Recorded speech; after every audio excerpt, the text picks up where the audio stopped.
Hello বন্ধুরা, যদি বলা হয় কৃষি প্রযুক্তির কথা তাহলে তো চীনই সেরা। কারণ পৃথিবীতে আজ পর্যন্ত সহজভাবে কৃষিকাজ করার জন্য যে সকল প্রযুক্তি তৈরি করা হয়েছে সেগুলোর অধিকাংশই চীনে তৈরি করা হয়েছে।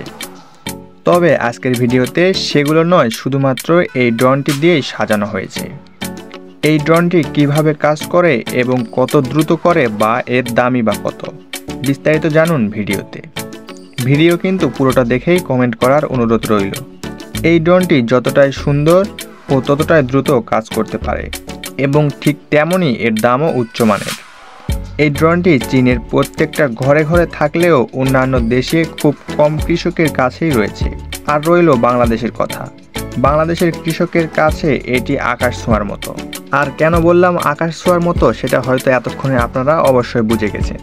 এখন আসুন জেনে নিই এই ড্রোনটি কত দ্রুত কাজ করতে পারে এবং এটি কি দিয়ে তৈরি করা হয়েছে। মূলত এই ড্রোনটি 1 ঘন্টায় 112 বিঘা জমিতে সার বা কীটনাশক প্রয়োগ করতে পারে। হ্যাঁ, আপনারা ঠিকই শুনেছেন, এই একটি ড্রোনে সারও প্রয়োগ করা যায় এবং কীটনাশকও ব্যবহার করা যায়। এই ড্রোনটি সর্বোচ্চ 200 কেজি ওজন বহন করতে পারে। আর 1 ঘন্টায় 112 বিঘা মাটিতে সার প্রয়োগ, এটি একজন শ্রমিকের থেকে অনেক বেশি এগিয়ে। আর মূলত এই ড্রোনটি 3টি কাজ করতে পারে। 1 নাম্বার সার প্রয়োগ, 2 নাম্বার কীটনাশক প্রয়োগ, 3 নাম্বার কালার এক্সপ্রে, অর্থাৎ বড় বড় বিল্ডিংয়ের দেওয়ালে রং করা। আশা করি আপনারা বুঝতে পেরেছেন। এখন আপনাদের মধ্যে অনেকেই কমেন্ট করবেন যে এটি কি বাংলাদেশে এসেছে, তার উত্তরটা আমি এখনই দিয়ে দিচ্ছি।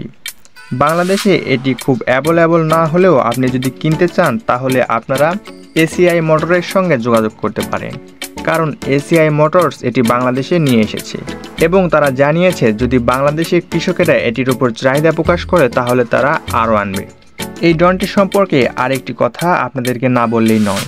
এই ড্রোনটির ব্যাটারি ব্যাকআপ হচ্ছে 45 মিনিট এবং এই ড্রোনটিতে মোট 3টি ব্যাটারি রয়েছে। এবার চলুন জেনে নেওয়া যাক ড্রোনটির দাম সম্পর্কে। যদিও বা এসিআই মোটরস এর দাম প্রকাশ করেনি, শুধুমাত্র এনে রেখেছে। তবে আমি একটা বিজ্ঞাপনে দেখেছি যে এটার দাম $4000, যা বাংলাদেশি টাকায় 4,30,000 টাকা। এর বেশি অথবা কমও হতে পারে, যদিও আমি এ সম্পর্কে সঠিক নেই, কারণ আমি শুধুমাত্র একটা বিজ্ঞাপনে দেখেছি। যদিও বা আগেকার সময় এইভাবে কৃষি এক্সপ্রে করা হতো, তবে এগুলোর কোনোটাই বাংলাদেশে অ্যাভেলেবল নয়। কিন্তু এখনকার সময় তৈরি করা হয়েছে এই অদ্ভুত ড্রোনটি, যা দিয়ে আপনারা খুব সহজে কৃষিকাজে অনেক দ্রুত সার প্রয়োগ বা এক্সপ্রে করতে পারবেন। এই বিশাল আকৃতির ড্রোনটি শুধুমাত্র ছোট্ট একটি রিমোট দিয়ে কন্ট্রোল করা হয়। আপনারা যদি একটি ছোট বাচ্চাকেও বসিয়ে রাখেন তাহলে সেও পারবে ড্রোনটি কন্ট্রোল করতে। এছাড়াও আপনার যদি মনে হয় যে আপনার ড্রোনটি চালাতে অসুবিধা হচ্ছে কিংবা জমিতে সার প্রয়োগের সময় আপনার মাপ বুঝতে অসুবিধা হচ্ছে, তাহলে এ বিষয়ে কোম্পানি খুব বড় একটি অবদান রেখেছে। বলতে পারেন কোম্পানি খুব বড় একটি সুবিধা দিয়েছে, অর্থাৎ এই ড্রোনটি জিপিএস ট্র্যাকার সিস্টেম করা রয়েছে। কোম্পানি থেকেই এই জিপিএস ট্র্যাকারে একটি মাপ অঙ্কন করে দিয়েছে। আপনি চাইলে সেই মাপ অঙ্কনে সেট আপ করে দিয়ে রাখতে পারেন এবং আপনার জমির দৈর্ঘ্য একত্রিত করে সেখানে টাইপ করে দিতে পারেন। এর ফলে আপনাকে রিমোটে কিছুই করতে হবে না, ড্রোনটি অটোমেটিকভাবে আপনার জমিতে মাপ মতো কীটনাশক প্রয়োগ করবে। শুধুমাত্র এখানে আপনি আপনার জমির সার্কেলটা টাইপ করে দিবেন, কিংবা এটার সামনে একটি ডিজিটাল ক্যামেরা লাগানো হয়েছে। এই ক্যামেরা দিয়ে এটি আপনার জমিকে ডিটেক্ট করবে, তাই সেই কারণে আপনি আপনার জমির মার্কিংটাও করে দিতে পারেন এখানে। তাহলে আপনি বাড়িতে ঘুমিয়ে ঘুমিয়েই এটি দিয়ে জমিতে সার প্রয়োগ করতে পারবেন। সেটি কিভাবে জিপিএস সিস্টেম এবং ট্র্যাকের মাধ্যমে চলবে সেটি তো আপনারা মোবাইল স্ক্রিনে অবশ্যই দেখতে পাচ্ছেন। এই প্রযুক্তিটির যেমন সুবিধা রয়েছে তেমনই কয়েকটি খারাপ দিক রয়েছে, আর সেগুলোর মধ্যে অন্যতম হচ্ছে অ্যাক্সিডেন্ট। এটির চারিদিকে অনেকগুলো সেন্সর টাইপ করা রয়েছে, এ কারণে এটি খুবই কম দুর্ঘটনা ঘটে। তারপরেও কোনোভাবে যদি দুর্ঘটনা ঘটে তাহলে এটির অনেক বড় ক্ষতি হতে পারে। কারণ এই ড্রোনটি কোনো পার্টসই এখনও বাংলাদেশে অ্যাভেলেবল না, শুধু বাংলাদেশ না, অন্য কোনো দেশেও এখনও অ্যাভেলেবল না। তাই আপনার এই ড্রোনটি যদি কোনোভাবে অ্যাক্সিডেন্ট করে এবং তার কোনো একটি পার্টস খারাপ হয়ে যায়, তাহলে বলতে পারেন সেই জিনিসটি আপনার বাসায় পড়ে থাকবে, সেটা দিয়ে আর কোনো কাজই করতে পারবেন না। আর এ কারণেই বাংলাদেশে কেউ এত টাকা খরচ করে এই ড্রোনটি কিনবে না। তবে হ্যাঁ, আজ থেকে 1 বছর অথবা 2 বছর পর দেখবেন ড্রোনটি অ্যাভেলেবল হয়েছে এবং ড্রোনটির প্রত্যেকটা পার্টস সাধারণ দোকানেই কিনতে পাওয়া যাচ্ছে। আর সেরকম হলে কেমন হবে সেটা আপনারা অবশ্যই কমেন্টে লিখে দিয়ে যাবেন। আর ভিডিওর মাঝখানে আপনাদের কাছে ছোট্ট একটি রিকোয়েস্ট, আপনারা যারা চ্যানেলটি সাবস্ক্রাইব করেনি তারা অবশ্যই চ্যানেলটি সাবস্ক্রাইব করবেন এবং ভিডিওতে একটি লাইক দিবেন। আর পরবর্তীতে আপনারা কোন টপিকের উপর ভিডিও চাচ্ছেন সেটি অবশ্যই কমেন্টে লিখে দিয়ে যাবেন।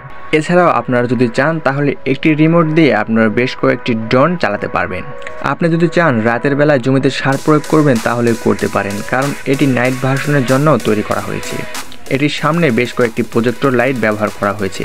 এছাড়াও এটির ক্যামেরার সামনে ফ্ল্যাশ ব্যবহার করা হয়েছে, যে ফ্ল্যাশের মাধ্যমে এটি রাতের বেলাও খুব সহজেই জমিকে ডিটেক্ট করতে পারবে এবং নিজের মতোকে কাজ করতে পারবে।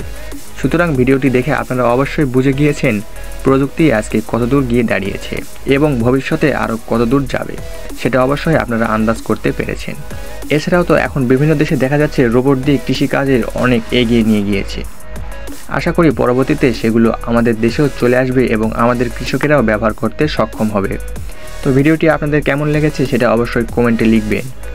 আর হ্যাঁ, পরবর্তীতে আপনারা কোন টপিকের উপর ভিডিও চান বা কোন প্রযুক্তির উপর ভিডিও চান সেটা অবশ্যই কমেন্টে জানাবেন। তো আজকের মতো এ পর্যন্তই, দেখা হচ্ছে পরবর্তী ভিডিওতে। সুন্দর থাকবেন, সুস্থ থাকবেন এবং নিজের শরীরের প্রতি যত্ন রাখবেন। ধন্যবাদ, দেখা হচ্ছে পরবর্তী ভিডিওতে।